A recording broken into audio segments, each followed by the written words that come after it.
जब पालकी पे माता रानी का आगमन हो रहा है तो इसको शुभ माना जाता है या फिर अशुभ माना जाता है? नहीं, ये जनमानस के लिए शुभ संकेत नहीं है।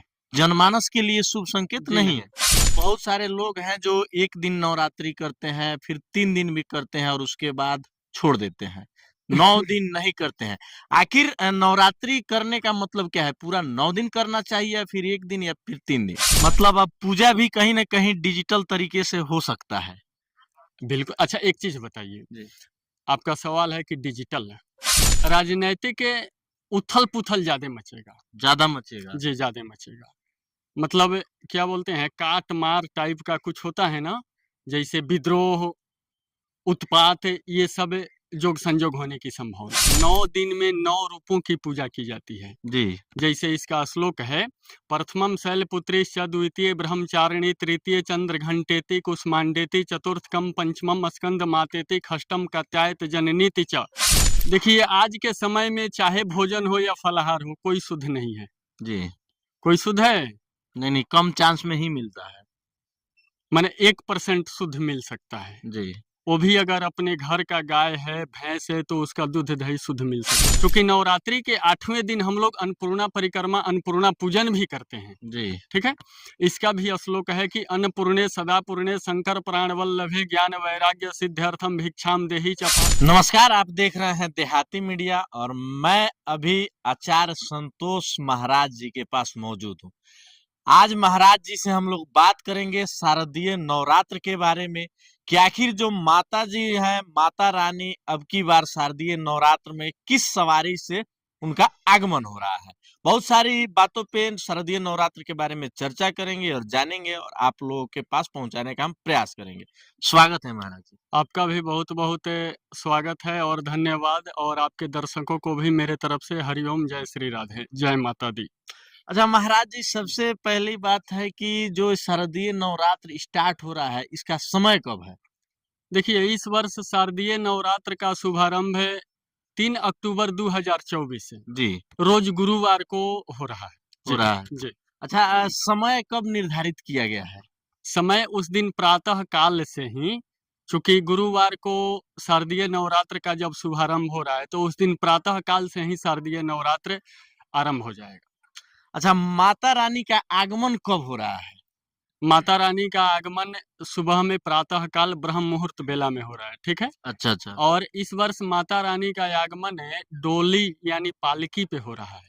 पालकी पे? जी, पालकी पे। कितने सालों के बाद पालकी पे माता रानी का आगमन हो रहा है लगभग? कई वर्षों के बाद माता रानी का आगमन पालकी पे हो रहा है। पालकी पे? जी। अच्छा, पालकी पे माता रानी का आगमन हो रहा है तो इसको शुभ माना जाता है या फिर अशुभ माना जाता है? नहीं, ये जनमानस के लिए शुभ संकेत नहीं है। जनमानस के लिए शुभ संकेत जी नहीं नहीं। है?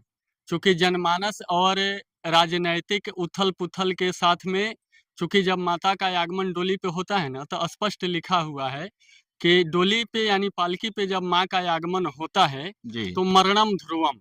अच्छा। गुरुवार को अगर माँ का आगमन होता है तो डोली यानी पालकी पे होता है। जी। तो कुल मिला जुला करके आपसी बेमनस्वता, आपसी उथल पुथल राजनैतिक और जनमानस के बीच में बना रहेगा। जी। मतलब कहा जाए तो राजनीतिक क्षतिपूर्ति भी होनी है और आम जन लोगों को भी परेशानियां, कष्ट होना है। बिल्कुल बिल्कुल। जी। अच्छा, इसका कुछ निवारण है कि नहीं? निवारण है। जब माता रानी का आगमन हो ही रहा है, माँ का चरण जब हमारे आपके घर में पड़ रहा है, तो माता रानी का हम लोग पूजन अर्चन करेंगे। बिल्कुल। आज जब पूजन अर्चन करेंगे तो कितना ही बड़ी विपदा आने वाली हो, जब माँ का हम पूजन करते हैं, पूजा करते हैं, तो स्वतः माँ इसका कोई ना कोई निवारण अवश्य करेंगी। अच्छा अच्छा। जी। अच्छा, राजनीति प्रक्रिया में कितना नुकसान होने वाला है लगभग? राजनैतिक उथल पुथल ज्यादा मचेगा। ज्यादा मचेगा। जी, ज्यादा मचेगा। मतलब क्या बोलते हैं, काट मार टाइप का कुछ होता है ना, जैसे विद्रोह, उत्पात, ये सब जोग संजोग होने की संभावना है। संभावना है। जी। इसको टाला मतलब कैसे जाता है? इसका कोई उपाय हो जैसे कर सकते हैं लोग? देखिए, किसी के भी जीवन में कोई भी होनी को टाला नहीं जा सकता है। जी। ये किसी के बस की बात नहीं है। बरसात अगर आने वाला है तो कोई कहता है कि बरसात को टाल दिया जाएगा, ये गलत बात है। जी। ठीक है। बस इतना किया जा सकता है कि एक मजबूत छतरी लगाया जा सकता है। मतलब उससे बचा जा सकता है, बचा जा सकता है, लेकिन होनी को टाला नहीं जा सकता है। वो होके रहेगी। होनी होकर रही, कोई कुछ भी कही, जो लिखा भाग्य में सो टलता नहीं। वाह वाह। अच्छा महाराज जी, बहुत सारे लोग हैं जो एक दिन नवरात्रि करते हैं, फिर 3 दिन भी करते हैं और उसके बाद छोड़ देते हैं। 9 दिन नहीं करते हैं। आखिर नवरात्रि करने का मतलब क्या है? पूरा 9 दिन करना चाहिए या फिर 1 दिन या फिर 3 दिन? मैं आपके चैनल के माध्यम से आम जनमानस तक इस संदेश को देना चाहता हूँ। किसी भी धर्म ग्रंथ में ये नहीं लिखा हुआ है कि आप नवरात्रि पहले दिन करें और अंतिम दिन करें। जी ये कहीं नहीं लिखा है। जी अगर कहीं कोई लिखा है तो हमें दिखाएं। जी अगर कोई कहता है तो आप उससे प्रमाण लीजिए कि कहाँ लिखा हुआ है महाराज जी। जी ये गलत बात है।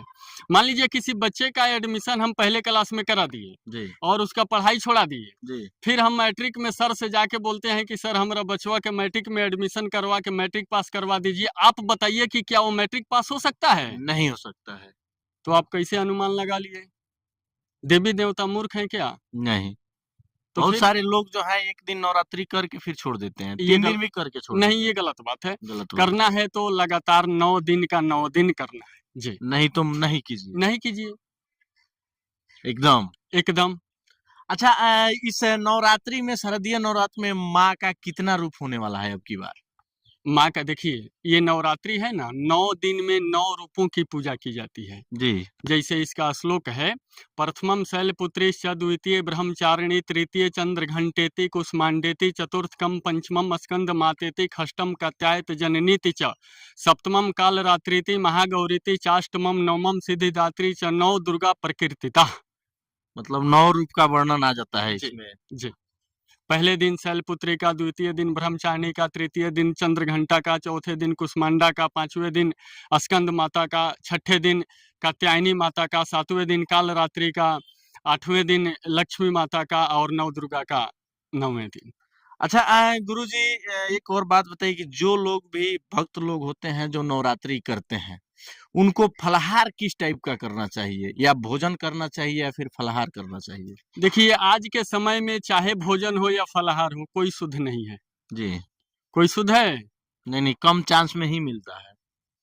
माने 1% शुद्ध मिल सकता है। जी, वो भी अगर अपने घर का गाय है, भैंस है, तो उसका दूध दही शुद्ध मिल सकता शुद्ध है। मिल सकता है। घी बाजार में जो मिल रहा है वो शुद्ध है? मिलावट है। बिल्कुल मिलावट है। बिल्कुल। तो कहने का मतलब है कि परिवर्तन ही संसार का नियम है। जो चीज उपलब्ध है उसी से हमें करना है। जी, ठीक है ना? तो ये जरूरी नहीं है कि हम उपवास करके ही माँ का पूजन करेंगे, नवरात्रि करेंगे, ये जरूरी नहीं है। जी, आप सेंधा नमक में बिना लहसुन प्याज का सब्जी बना के, दाल रोटी बना के खा सकते हैं, भोजन कर सकते हैं और माँ का पूजन कर सकते हैं। कर ठीक है? सकते हैं। चूंकि हमारे शास्त्रों में बताया गया है कि ये शरीर जो है ना, धर्म की रक्षा करता है। और शरीर की रक्षा कौन करता है? शरीर की रक्षा अन्न हम करता है। अन्न करता है। जी। तो अन्न को हमारे शास्त्रों में माता का दर्जा दिया गया है, जी, अन्नपूर्णा माता। अन्नपूर्णा माता। चूंकि नवरात्रि के 8वें दिन हम लोग अन्नपूर्णा परिक्रमा, अन्नपूर्णा पूजन भी करते हैं। जी, ठीक है? इसका भी श्लोक है कि अन्नपूर्णे सदा पूर्णे शंकर प्राण वल्लभे ज्ञान वैराग्य सिद्ध्यर्थम भिक्षाम देहि च पार्वती माता च पार्वती देवी पिता देवो महेश्वरा बांधवा शिव भक्त च स्वदेशो भुवनत्रयम्। इसलिए आप अन्न ग्रहण करके भी माता रानी का पूजन कर सकते हैं। माता रानी नाराज नहीं होंगे, प्रसन्न होंगी। प्रसन्न होंगी। जी। अच्छा जो पूजा का प्रक्रिया होता है, जैसे जब भी कलश या जल यात्रा होना है, जी जी। ये इसका समय कब है?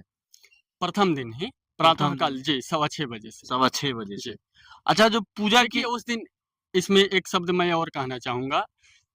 3 अक्टूबर को यानी गुरुवार के दिन सवेरे, यानी सूर्योदय के बाद से ही, जी, चूंकि कोई भाद्रा नहीं है, जी, सूर्योदय के बाद से 3:18 तक दिन में हस्त नक्षत्र और इंद्र योग हो रहा है। जी, ठीक है? तो उस समय आप किसी भी समय मजा से माता रानी का स्मरण करते हुए कलश स्थापन, पूजन अर्चन जो भी आपको करना है, पर्याप्त समय है, आप कर सकते हैं। कर सकते हैं। जी अच्छा प्रतिदिन का जो पूजन होता है जी माता रानी का, जी जी। कितना समय लगता है उसमें लगभग? देखिए, अगर खोड़सोपचार पूजन करके कलश जी, स्थापन अगर आप किए हैं, जी, तो खोड़सोपचार पूजन करके अगर पाठ करते हैं, जी, साधारण संपूर्ण पाठ करते हैं। देखिए, पाठ भी कई प्रकार का होता है। एक होता है संपूर्ण पाठ जी। और एक होता है संपुट पाठ, ठीक अच्छा, है? अच्छा। तो संपुट पाठ में लगभग 4 घंटा समय लगता है, केवल पाठ करने में। 4 घंटा। जी, और संपूर्ण पाठ करने में लगभग 1 घंटा समय लगता है, जी, ठीक है? चूँकि दुर्गा सप्तशती जो है ना 13 अध्याय है जी। और 13 अध्याय में 700 श्लोक है। 700 श्लोक। जी, इसीलिए ना सप्तशती इसको कहा गया है। जी। सप्त माने 7 और सती मतलब 100, 100। तभी तो इसको सप्तशती कहा गया है। जी। उसके अलावा दुर्गा कवच पढ़ना होता है, चंडी कवच, किलक, अर्गला, बहुत सारा प्रक्रिया है करके। तो ये अगर कोई कहता है कि हम 10 मिनट 15 मिनट में पूजा कर लेंगे, ये कर लेंगे, तो ये नहीं, बहुत सारे जैसे गलत नहीं मानिएगा, अपना दिल पे नहीं लीजिएगा, क्योंकि बहुत सारे पंडित जी लोग हैं जो कि आधा घंटा 1 घंटा में भी पूजा को समाप्त कर देते हैं। अब देखिए एक चीज़ मैं आपसे और कहना चाहूँगा। इस विषय में तो ख़ैर मैं नहीं कहूँगा कि कौन क्या कर रहा है, नहीं कर रहा है। जी। लेकिन इतना ज़रूर कहूँगा कि जो भी आपके चैनल के माध्यम से जो लोग मुझे देख रहे हैं, सुन रहे हैं, कुछ भी करें शुद्धता के साथ करें। शुद्धता के साथ। हई मोबाइल छाप, फेसबुकिया पंडित जी लोगों से दूर रहें। जी। चूँकि पंचांग देखने का ढंग किसी को नहीं है। जी, जी। अभी अभी मेरे पास लग रहा है कि 15 गो कॉल आया है कि कल ग्रहण है। अच्छा, अभी पूछने के लिए। पूछने के लिए कि कल अमावस्या के दिन ग्रहण है, जबकि मैं आपके चैनल के माध्यम से बता रहा हूँ कि अभी से लेकर के 2024 31 दिसंबर तक कोई ग्रहण नहीं है। कोई ग्रहण नहीं। और जबकि फेसबुक पे चल रहा है कि कल ग्रहण है, सूर्य ग्रहण है। ये है तो ऐसे पंडितों से दूरी बना के रहें। मतलब कहीं न कहीं अफ़वाह फैला दिया तो जाता है। आप लोग अफवाहों से दूर रहें और किसी भी पढ़े लिखे योग्य विद्वान पंडितों के संपर्क में रहें, उनके दिशा निर्देश के अनुसार अपना पूजन अर्चन करें। कहीं ऐसा तो नहीं कि आप पंडित जी होकर और पंडित लोगों का विरोध कर रहे हों? ऐसा हो सकता है? नहीं। सच को सच कहना, अगर इंसान सत्य को सत्य नहीं कहता है तो वो इंसान नहीं, शैतान है। शैतान है। सच को सच कहना चाहिए।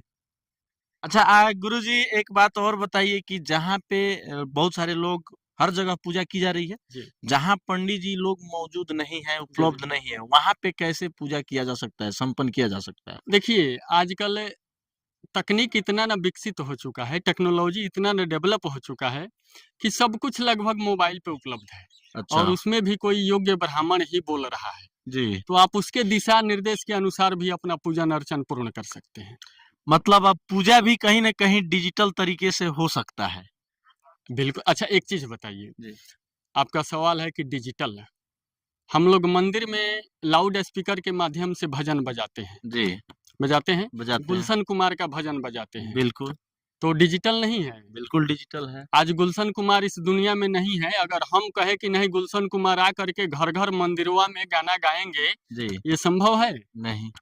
परिवर्तन ही संसार का नियम है। मतलब एक्सेप्ट हो सकता है डिजिटल तरीके बिल्कुल, से।